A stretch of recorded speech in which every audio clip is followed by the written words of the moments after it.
Hello guys, कैसे हो? सुबह का राधे राधे, जय श्री कृष्णा, जय श्री राम। तो गाइस, आज हम आपको भगवान राम की कथा सुनाने जा रहे हैं। ये कथा बहुत ही अच्छी है, बड़े ध्यानपूर्वक सुनिए गाइस। तो गाइस, चलते हैं, आप और हम भगवान राम के बारे में थोड़ी सी जानकारी प्राप्त कर लेते हैं। रावण के रथ पर विवश एवं भयभीत सीता हा राम हा लक्ष्मण कहते हुए करुण स्वयंवर में विलाप करती जा रही थी। राज जटायु के कानों में सीता जी के आर्त क्रंदन का स्वर पड़ा। उसने तत्काल रघुकुल तिलक श्री राम की पत्नी का स्वयं और पहचान लिया। उसे समझते देर नहीं लगी। सीता जी भयंकर विभूति में क्षण मात्र में उसने अपने कर्तव्य का निश्चय किया और वायु वेग से रावण की ओर उड़ चला। उसने देखा कि रावण रथ पर सीता जी बुरी तरह छटपटा रही थी। उनकी अवस्था उस समय मलेच्छ के वश में बड़ी कपिला गाय जैसी है। जटायु ने कहा, पुत्री सीता, तुम चिंता मत करो, मैं अति शीघ्र ही इस दुराचारी राक्षस का अंत करके तुम्हें इस नीच के चुंगल से छुड़ा लूँगा।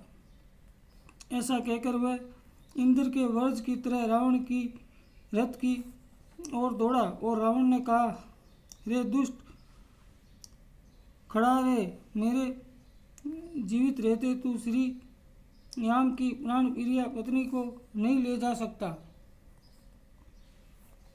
यमराज की तरह जटायु को अपनी ओर बढ़ते देख रावण ने कहा, बूढ़े जटायु, अब लगता है तेरा अंत आ गया।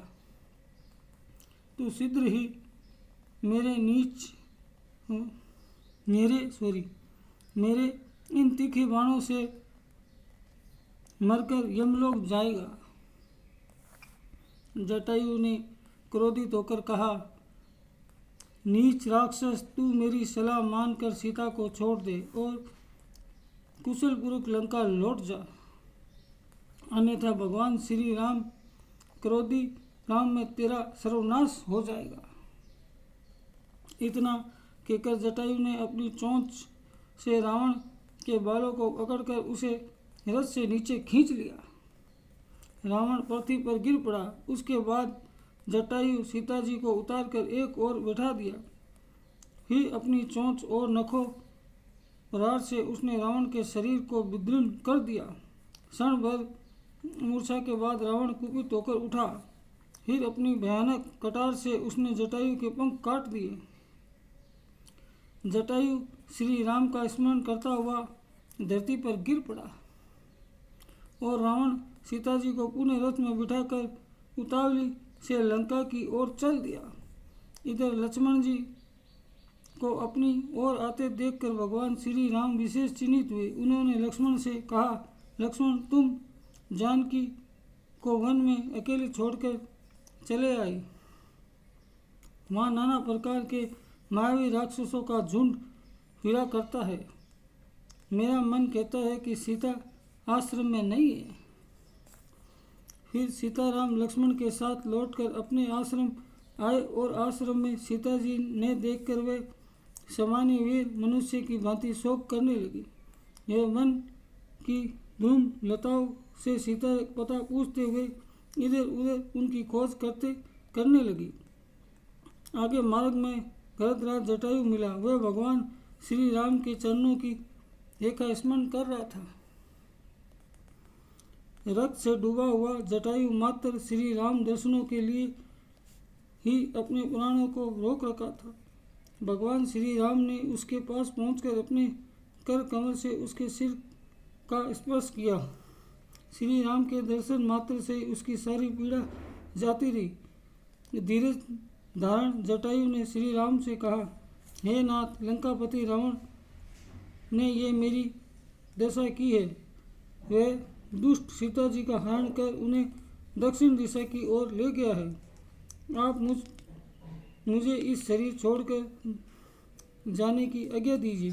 भगवान श्री राम ने कहा, हे तात, आपको मुनियों के लिए भी अनंत दुर्लभ मेरे परम धाम की प्राप्ति होगी।